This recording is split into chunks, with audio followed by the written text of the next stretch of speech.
I'm the person who has seen this show before. I'm a person who's never watched an anime. HiroBabble, we are HiroBabble. HiroBabble, we are HiroBabble. Hey, hello, and welcome back to the HiroBabble podcast. I'm your host, Michael. And I'm Shinji. I'm sorry. I'm Spencer. And we're back here to cover episode 4, Hedgehog's Dilemma, which, as of tomorrow, today's recording date is the 24th. It is the 24th. Yes, what you're trying to say is this episode debuted on October 25th, 1995, 25 years ago tomorrow. Yeah. So we're celebrating the 25-year anniversary tomorrow today. You see, yesterday is tomorrow's. Yeah. Was my Shinji impression bad? Can I hear it one more time? I'm Shinji. Not enough of a cassette player sound for me. You gotta have some background noise. Some power ballad rocking in your ear. Right. It was good. We'll work on it. Yeah. But yeah, welcome back to episode 4. And if you're listening on Spotify, if you're listening on YouTube, just as a heads up, we release this podcast on a myriad of other platforms. If you are a video listener, Facebook and YouTube are your go-to spots. If you're more of an audio only while I do my workout or on my drive to work, we have a huge variety of podcast sources to choose from. So whether you're listening on Spotify or YouTube, if you want another place that's maybe your more preferred way of streaming content, check our link tree down below and, pick your favorite, because we really want to make sure that the way you're listening is the best way to listen for you. Well said. Well said. Thank you. So we are on Apple Podcasts, and I mentioned last podcast that we will read 5-star reviews. Okay. And wait. Are you telling me we got a 5-star review? We did, in fact, get a 5-star review from Papa Curly Davis himself. The Papa Curly Davis? The one and only Papa himself. He's in the house. Oh my God. Papa Curly Davis says, I love this podcast. The hosts are funny, and I can't wait to hear more! ! Oh my... I'm flattered. I feel like my mom wrote that. Yeah, that had to have been one of our Papa. Do you know a Curly Davis? No. I don't know a Curly Davis. We'll check the family reunion and see. I'll hit up, Ancestry.com? Yes. We'll figure it out. But thank you to whoever left that kind comment. I mean, we appreciate it. Since episode 1, we've gotten quite a bit of really just kind and positive feedback outside of Apple Podcasts. And in case we don't say it enough, thank you so much for listening. This is really just kind of a passion project for the two of us. And honestly, it's just been a blast seeing other people check it out, let alone liking it. I mean, we would have been content if we just had people listening. And but as it stands, it's just been really awesome to see people respond so well to it. And we've even seen people pick up the series because of it. And that's really all we could ever hope for. Yeah, I mean, the idea behind this show is that, people that are new to anime, like myself, can watch along with us and go through this journey with me. And then, the people that are the anime superstars that go to SakuraCon and that love this sort of world, can just enjoy this podcast as well, right? Totally. And for the people that are maybe in the middle of the road, that maybe are familiar with anime, they watch a few shows, or, and maybe they don't usually watch it as often, we welcome any and all fans of anime or, newcomers alike. And I think it's just cool that we get to share varying perspectives with you guys and hear your own too. Exactly. Now, speaking of varying perspectives and differing opinions and thoughts, let's talk about episode 4. Right. When Spencer came over to record today, I asked him his snapshot thoughts on this episode, and to my surprise, we differ quite a bit on this episode as a whole. Right. This is obviously a garbage episode. You take that back. It's that reminds me, I had a note last episode to talk about garbage for burning. Oh. Misato mentions to Shinji that he should take out the burnable trash. Yeah. And I thought to myself, that seems like a horrible idea. Yeah. And so I looked it up, and I might just be the last one to the party here, but that's a common thing in Japan that they separate and clean their trash. So stuff that's like compostable, like food scraps, paper, Yeah. they put in a separate bin to be burned. No way. Yeah, to reduce waste. And then all the stuff like plastics and stuff is called non-burnable trash. Okay. So like she said that, and my brain was like, well, obviously this is a future thing. That's what I thought. But turns out Japan's just been doing this for years, and it's old news. Japan, always ahead of the curve. Right, You know? exactly. So yeah, anyways, sorry that I just brought that up from last episode, but... Oh, no worries at all. But after getting that fun little factoid out of the way, let's jump into episode 4, The Hedgehog's Dilemma. The garbage episode. No, it's not garbage, but I want you to share with me the exact same snapshot take you had when I first asked you your opinions on it. Well, okay, so my initial impressions were 3 was an absolute banger. Absolute, everything I wanted. I gave it the ultimate 9.5 out of 10 mechs. And then this episode, while very artistic, was very much a reflective episode.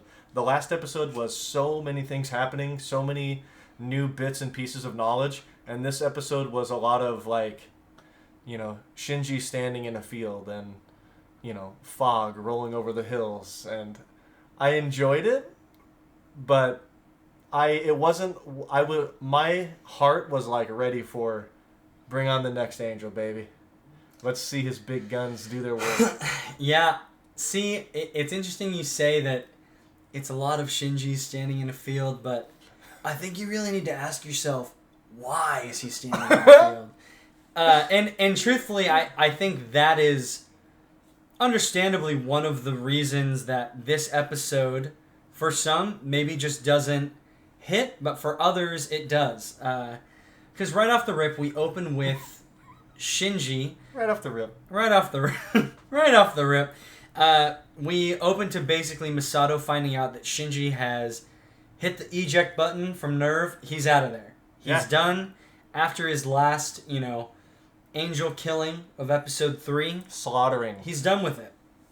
Which, cool way to kill it, I will say. Mm-hmm. But that's kind of where it ends. He's checked out. Total mic drop. But what is cool and very sweet is Toji and Kensuke, his classmates from school, show up to check on him.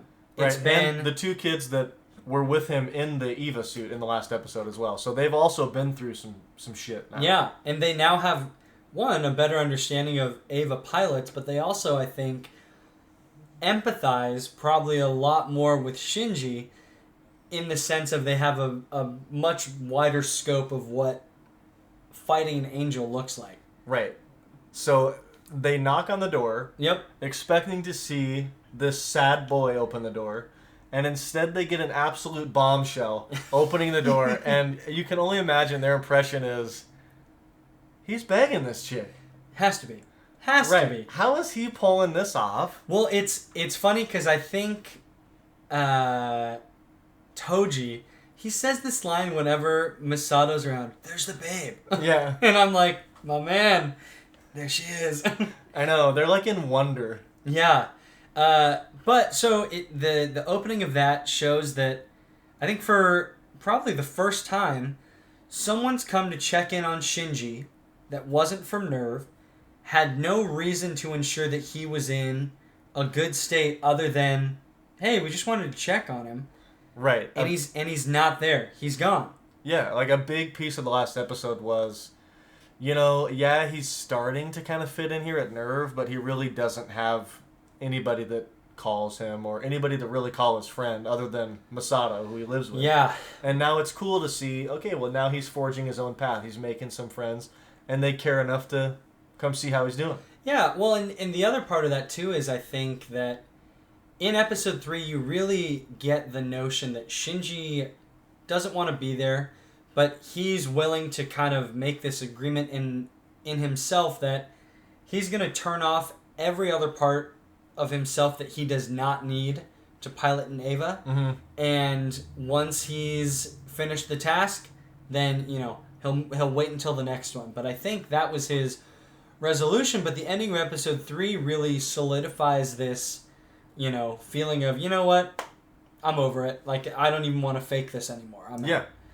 Yeah. And then it cuts to probably your favorite scene, just Shinji sitting on a midnight train to Georgia. Yeah. We get to see... When I think about anime, mm-hmm. I think about a 3-minute long scene of a person riding public transportation. Yeah. That's what I want to see. I don't want to see mech fights. I No. don't want to see babes. No. I want to see public transportation at its finest, and you're not going to get any better than Japan. And you're not going to get any better than Tokyo 3. Exactly. And that's what we get here, which is why this gets my 20 out of 10 next. So what is it specifically? Do you just think it's kind of wasted time? Do you think it's space that could have been filled with something else? I actually like this scene. Okay. This scene is good. My problem is this scene tells you everything you need to know. That he's sad boy, and that he's running away. What do you think he's listening to? It's jazzy for sure. And, I was getting like a power ballad. Kind of like 80s. Yeah, there were some electric guitars kind of shredding, mm-hmm. and I just have to wonder if he's listening to just a huge continuation album. I think he's maybe starting a band with some people at school. That's cool. Because he rewound the same kind of riff a few times. Yeah. Maybe he's trying to learn it. It says it's 76 minutes long, so that's about, hour 16 minutes? That's a long album. So he's been recording a rock pop ballad. Yeah. Solely for his listening use. What instrument does he play, do you think?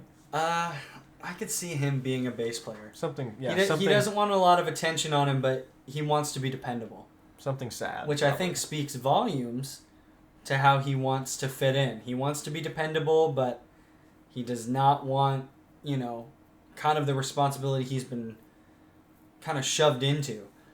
Which is fair. I mean, we've talked about it in other episodes. It is a raw deal that Shinji's had to deal with, and I think I really like the sequence of him going from the train to the movie theater to kind of just walking down the street, and he has kind of like a panic attack. Yeah. And one thing I loved, and I made a note of this, in the movie theater, his pupils have this glassed over look. Mm-hmm. But then, when he sees affection between the guy and the girl in the theater, his eyes light up. Right. And I think that is such... One, maybe it's a little on the nose. Because he's a pervert. Yeah, he's getting off to it. Obviously. He loves it. He's clear. rock hard. But jokes aside, I think that is... If we're going to look at the core component of something that Shinji has been desperately missing ever since episode 1, and probably prior to the series even starting with his dad kind of flying the coop. It sounds like his mom isn't in the picture at all. Yeah. And he makes that comment about new ceilings and all of this stuff, and I think he wants to belong, but he also wants companionship. Whether that be platonic, romantic, I think he just wants to be there, but not under the context of, you have to do this. We need you to do this. You are required to do this. But instead, I think he just wants to be around people that want him around. Well, he wants to be appreciated. Yeah. You're right. I think he desperately wants interaction in a way that, whether it's physical or not, even just the love from a parent. I mean, it's clear that he's been very lacking in that department for a long time. Mm-hmm. Yeah, it's honestly kind of sad. But that scene in the movie theater was really interesting. Yeah, I made reference to it. I mean, there's really no anchor if like when he leaves Nerve, what's keeping him there? Mm-hmm. Some responsibility or duty that he didn't ask for. There's no upside other than that you're helping humanity, so you should just want to do it. Yeah, but instead, I mean, I think it's kind of understandable that shouldn't have to be enough. That shouldn't have to be... But I think it's cool, though, because in regular anime, that is all that's enough. Yeah. The protagonist here is, what's that? I've got to save the world? Well, I'm only 12, but I'll do it. Like, that's, you know, jokes aside, that's kind of usually how it plays out. Yeah, well, I mean, that's what makes this show really interesting, is that it doesn't just have... It's like you mentioned Gundam and some different stuff when we first started, which I also have no reference for other than Dynasty Warriors, but... Mm-hmm. You know, that in a lot of shows, like you said, the hero's journey is they show up, they're excited to do it, they volunteer for the cause, and they're great. Yeah. But in this show, you got somebody who doesn't really want to do it. They've been effective, but they're not really that good at it. Mm-hmm. And they have no reason to stick around, so they don't want to, and they're not going to. Well, and then it's really great that you say that, because in the next couple scenes, he takes the bus and he's just sitting at that station. Mm-hmm. But then he's walking in the countryside and he comes across Kensuke Ida, who's basically recreating his own little mock war scenario. And I think what's really interesting is, even from episode 3, Kensuke makes this very well-known statement that he is invested in whatever war is going on. He likes it. He's very curious about it. And I think that at his core, you know, he's like, yeah, if I could be a part of it, I would. And so to see him playing war, and it's interesting because when you see him playing in the field, his eyes are red. It's a black silhouette. And he's basically mimicking people getting shot. Mm-hmm. But then it cuts to him, and he's just a kid. And then he watches Shinji, who is just very, he's sulking, walking through the countryside. And I think it's such a strong contrast because it shows Shinji, who's actually in this war that Kensuke is idolizing and really, admiring from the outside. Glorifying. And Shinji is like, I am fucking out of it. Like, I don't want any part of this. This is shitty. Yeah. Get me out. And so I just thought that you go through this kind of somber sequence of Shinji kind of moping around. He goes to the theater. It drives home how he doesn't have an anchor. And then he comes across a classmate, someone that was checking in on him, but also, on the other hand, really is invested in this idea of war and, like, oh, it's so cool. Like, I've got to get a picture of this, like, robot fighting. It looks so cool. And it's just how fitting. At a point when Shinji is like, get me out. He comes across the guy that's like, get me in. Yeah, let's actually dive into that scene a little bit, because there's a lot that happens there. Even though it's like subtle and it's sparse, it's really good dialogue. Yeah. Like, just that scene of him kind of playing both sides of the war that he's fighting by himself. Absolutely. He is both the enemy and the ally. Mm-hmm. There's a cool scene where he's kind of playing that, and it honestly brought me back to doing that as a kid. For me growing up as an only child, like, that is what 4th of July was all about. Yeah. Right? I'd seen like Band of Brothers on History Channel or something, and I run outside and play World War II. So, like, to see that, I've totally been there, and I've totally been in that scenario where you just glorify something that you saw on TV or that's Hollywood. Right? Yeah. And so I've been there. I've been in that same scenario.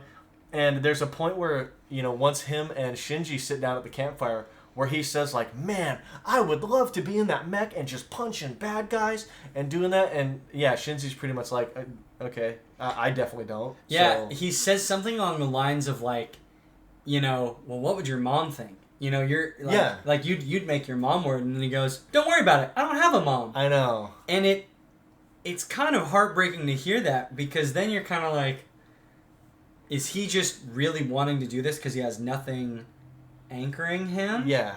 Call back to what I just said that I made up about interpretation of the show. You're so brilliant. It's a gift. It's a gift. Yeah, no, it's cool. But, like, for one, we learn a little bit more about this supporting character. Mm-hmm. But it also, it does mirror Shinji. in that, you know, his struggles with his parents and different things like that, and it's definitely interesting. It's a lot of good world building, like I mentioned in the last episode.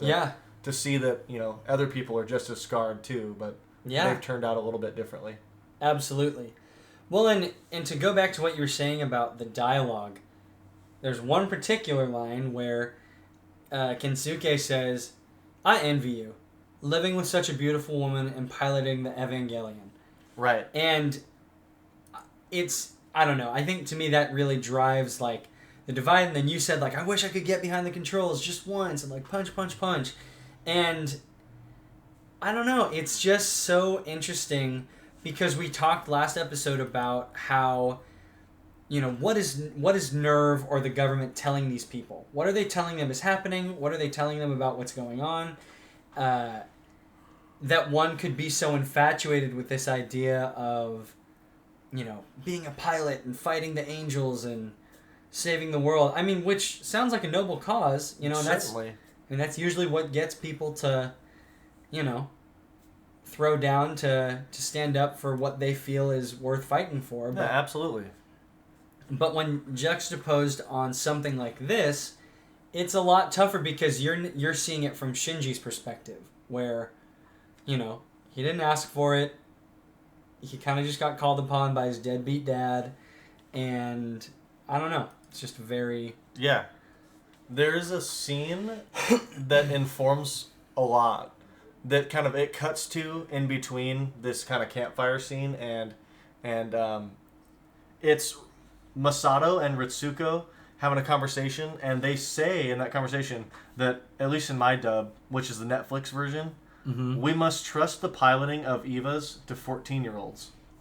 Yeah, and I wrote that down too. Yeah, that like really stuck out to me because I didn't realize there was parameters and that they're trying to get these young kids. I just figured it was chance that they matched well with the EVAs. But they specifically mentioned 14-year-olds, which makes me wonder if, you know, they have expiration dates. That, like, once they're 15, it's some sort of, like, Fairly Odd Parents thing where, you know, I don't know if they would get mind wiped or something like that. But essentially, they're on to the next one at that point. So it makes me wonder how long this has been happening and that type of thing. So I was that dialogue seemed very important. Yeah, absolutely. Well, and so I think after it shows Misato and Ritsuko talking about that, it cuts then to the conversation that Shinji and Misato had. No, I think that happens earlier in the episode, but it's... We can talk about that. The flashback? Yeah, the flashback where Shinji and Misato are talking about what just happened. Yeah. Post the battle from the last episode. Yeah, and for the first time, you really see Shinji have a personality. But it's a very flippant, you know... Yeah. Like, oh, sorry I didn't listen to orders. Like, don't worry about it. As long as I kill the angel, I do my job. Right. I know. She's kind of like, I'm in charge and you listen to me. That's been very clear all along. And he's like, yes, ma'am. Yeah. And then, you know, you're right. He says the line like, well, I mean, we killed him, didn't we? Yeah.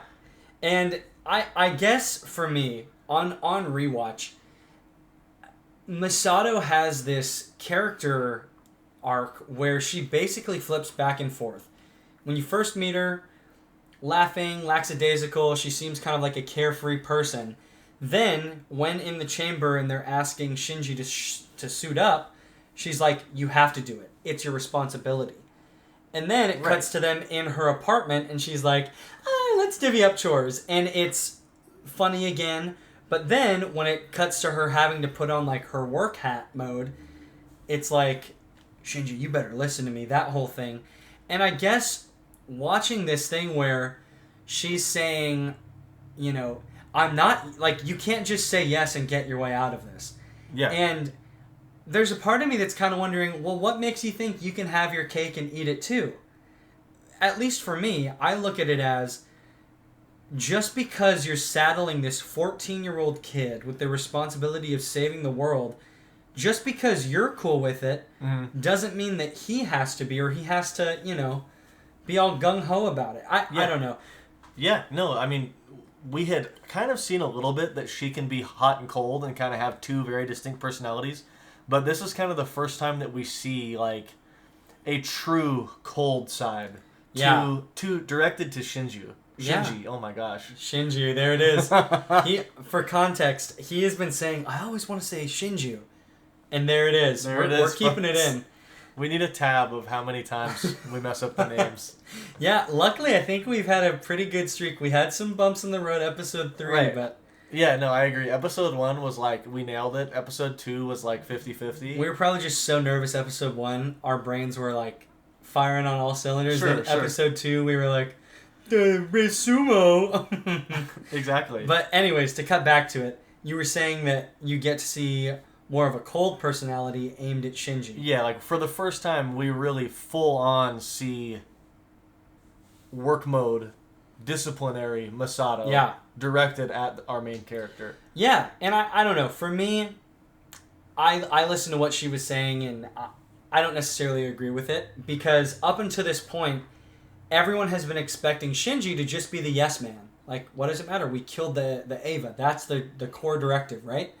And so for Masato to then levy this, well, you have to be having fun, you know? We can't just be, like, sad. You know, you gotta have fun with it. I took that and I was kind of like, I don't know. That just feels a bit picking and choosy, or right. Like picking and choosing. Well, he's like her project.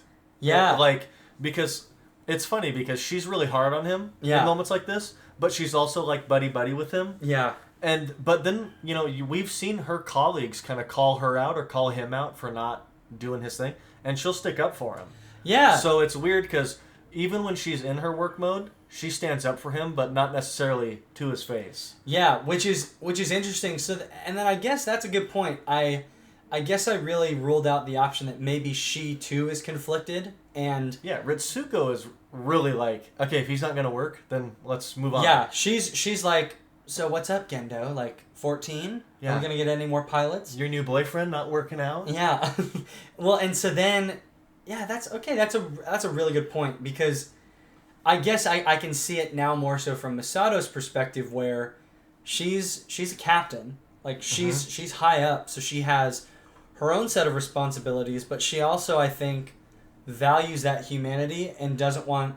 And maybe she probably feels guilty for putting Shinji in a position where he is just not in it. Like, his heart's not in it. Yeah, I think she's really conflicted between her work and her personal feelings. I think with him kind of being her project, a lot's on the line company-wise for her, where, like, if this doesn't work out, it's her ass. Because she is who went and picked him up. You know, she seduced him with the crazy sunglasses and the nice car, and brought him back. She's convinced them that he's the guy that'll work, or who knows? Maybe Gendo told her to go get him. I don't know, but you know, a lot seems to be riding on her that he works out. Otherwise, they can get somebody else to find whoever to do this again. I don't know. Can they though?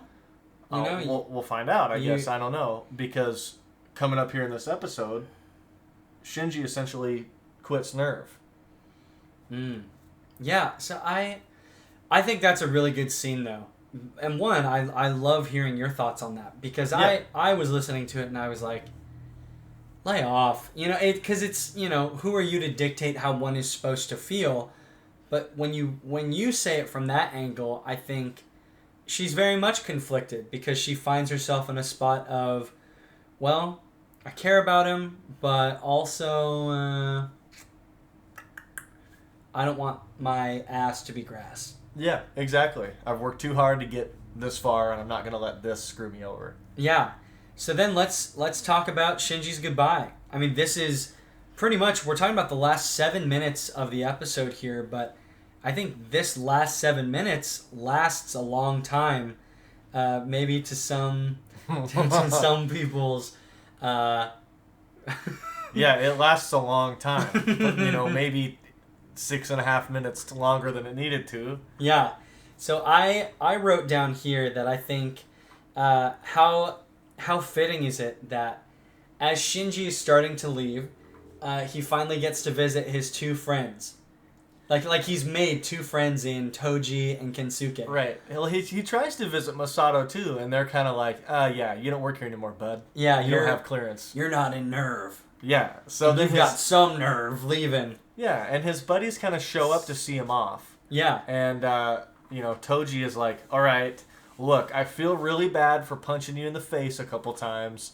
And you did kind of save our ass back there. So you need to punch me or I'm going to feel bad about it. I need this. Yeah, I love this scene primarily because of the hold it. And and he's like, don't go easy on me. Yeah. And it's just so sweet because it just shows that these two have already kind of gotten a pretty good grasp on Shinji. Yep. And so they just know, they're like, you're not actually going to punch me full strength unless I make you. And so it's right. Very cool, but they're all kind of bonded from that moment that they shared together inside the Evil One. Who would have thought a group yell sesh would birth some good friendships? But seeing Shinji tremble kind of at the thought of having to leave, and when Toji says, if anyone talks bad about you, I'll knock him upside the head. Yeah, he has his back. I was like, God damn. I know, that was a cool moment. That almost salvaged the episode. Yeah. Well, so then, they're like, good luck. And then Shinji goes, well, and now he's getting cold feet because I know. It's a lot different when you're asked to protect humanity and you don't have anyone you can, say it with me, anchor yourself to. There it is. That's the theme of this episode, anchors. But I thought it was hedgehogs. Why not both? Yeah. But seeing now that Shinji for the first time is confronted with this idea of, well, hey, maybe I have people to protect. And honestly, who would you say he had to protect before? Mm-hmm. His own dad didn't even talk to him. No. So it's one of those things where I think it's very fitting to have this in a scenario of, Shinji's ready to throw in the towel, call it, he's done. Mm-hmm. But for the first time in his life, he has people that care about him, that checked in on him, that made sure he was okay, and that, really had his vested interests in mind. And so I love that scene. Yeah, me too. Because, like you said, he's leaving because he has nothing to fight for. But now, all of a sudden, he has that anchor, and now... there it is. Right. So now he sort of has... Well, for lack of a better term, he has a little bit of a home here. Yeah. Right, where he has somewhere he can go back to, and there are people that care about him. And it's, I don't know. And I think that now... going forward, it'll be interesting to see that idea develop more, because after he has that goodbye scene, he's at the train. Mm-hmm. And he stands there. But then he hears Masato from episode 2 saying, hang in there. Right. And that is the first time someone said anything of consequence or like, hey, are you okay? Or like anything. And it was Masato, the person who just a few minutes ago in the episode, or not a few minutes ago in this exact episode, but in the flashback was laying into him about how, if you're going to be here, you should like it. Whatever. But I don't know. I love that that's what kind of gets him to come to his senses a little bit. Right. And then as that happens, Misato pulls up to try and stop Shinji from leaving. Right. And then we get to your favorite scene. Right, where it shows her car and the bumper's fixed. Yeah. And I just really appreciated that. I'm glad to hear that she was able to take it into the shop. Right. I hope her insurance didn't go up too much. But, yeah, so after this, we then cut to Masato. She thinks she missed Shinji. The train left. She turns around and then sees him standing on the station. And we timed it out. And they hold this scene for about 40 seconds. Too long. No. I think, and I know I just said I loved the last scene. This one honestly kind of makes me a little bit emotional. Because I talked about it in episode 2, where I like how they hold on the stillness, or the pensive sadness, or just they really hold on to an emotion. And in this, me as the viewer, I should say, was just waiting for Shinji to like go back. You know, like Same. Misato's here for you. You know, you've got friends now. Like, don't leave. And then, sure enough, you know, and honestly, I would like to say I think our 40-second time is off. I think it's about a minute. Oh, but God. after a minute, he says, I'm home. And then it cuts to Masato saying, "Welcome home." The episode ends. And I love that. I love it so much, dude.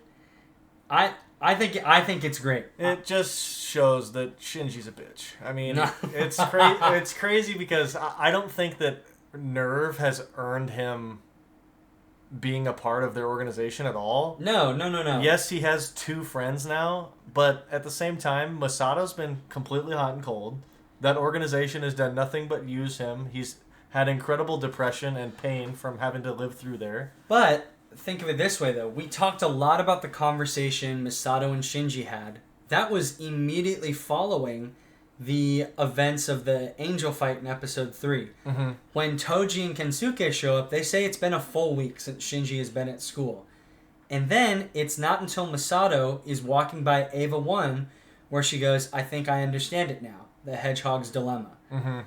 So it's tough because when you're watching an episode like this, I totally get it. You're like, okay, what has changed in the past 10 minutes that now all of a sudden leads to, you know, Shinji just going back to these people? And I agree. I think I'm maybe being a little bit too excited about this turnaround, but I don't know. I think it's a great scene, mainly because I'm just really happy that Shinji is able to say that.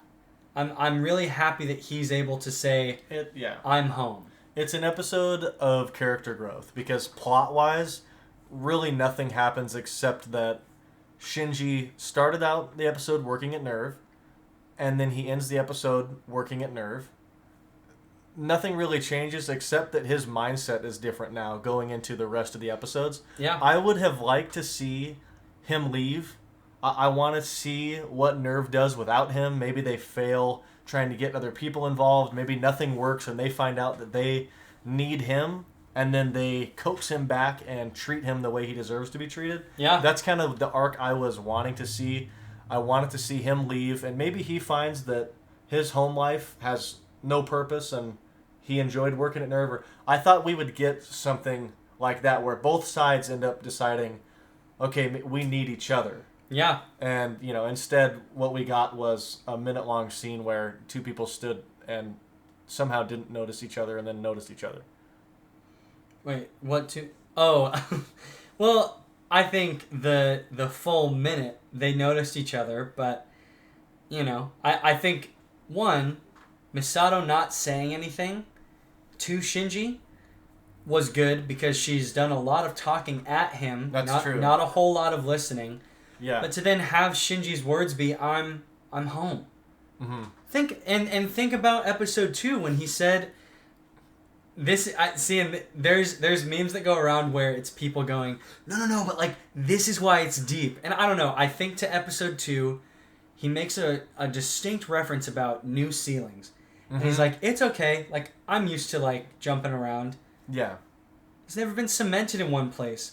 So for me, I think a lot of my attachment for this episode and that scene is just because, one, I've seen this before, so I'm obviously, I think, drawn to these moments probably more than I was on my first watch through. Yeah. So I in no way am I saying like, bro, you didn't love this super long scene about just standing at a train station? No, it is very artistic because the idea that he's leaving to go home, and on his journey to go home, he finds out that, you know, the home he thought he had really isn't a home. Yeah. And he's for lack of a better term, kind of homeless. Like he hasn't Yeah. he hasn't really found his place in the world.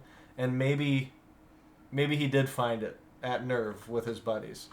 I will agree with you that is Yes. it is smart, it is artistic, and But at the same time, if we're rating it on the merit of mechs. anime, stuff like that, I can see how, you know, in contrast to the other stuff, makes sense.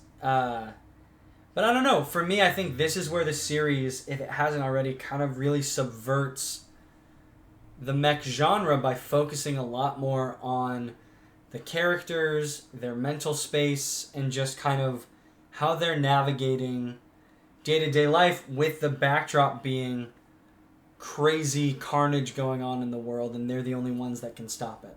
Yeah. So I like this episode. I think that it is a good palate cleanser moving forward. It's a nice breath of fresh air. It sets up really nice for the rest of the episodes to be exciting. okay, I would give this... Yeah, let's hear the rating. I would give this 7 out of 10 max. Wow. I still think it's good. Okay. I had an issue with whiny, depressed Shinji. You better buckle up. I know, dude. and I thought that I liked it because it's really tackling kind of the PTSD of being a part of this war. But now I've kind of seen enough of it, and I'm ready to move past it, and it's clear that he's battling something deeper than that here. Yeah. But I'm going to give it 7 out of 10 mechs. I like the episode, but not as much as the rest of them so far. Okay. I think that's fair. For me, it's a 9.5. Oh my! It's This is a 9.5 episode, and I'm sure this may be contested hotly in the comments. I gave episode 3 a 8.5. I thought it was a great episode, but it crammed a lot, and I will say I think that was in service of an episode like this happening, because like Spencer said, not a whole lot happens, but I think really important things happen with Shinji. As the viewer, we've been witnessing a lot of things happening to Shinji, with minor glimpses into the fallout of what that is. But this is the first episode where you really get to just, through the lens of Shinji Ikari, kind of see how he's processing all of this, and to have it end in a somewhat triumphant, stillness of him saying, "I'm home," when, the first episode kicked off with, or ended with this triumphant music of him rocketing up in a mech, Yeah. only to get completely just demolished. I think it's a nice balance. So I'm going to give it a 9.5 mechs out of 10. Okay. But yeah, what did you think? Do you like this episode? Do you think Shinji should just get in the fucking robot? Do you think Masato is attractive? And there's one answer, but I'll let you guess what it is. But yeah, thanks so much for tuning in to episode 4 of the HiroBabble podcast. We'll be back with episode 5 here soon, but if you have any comments, questions, concerns, critiques, or you just want to let us know what you're thinking about Evangelion, drop us a comment on Facebook, YouTube, write us a review, or send us an email at HiroBabble@gmail.com. But until then, I'm Michael. And I'm Spencer. And we'll catch you next time. Bye-bye.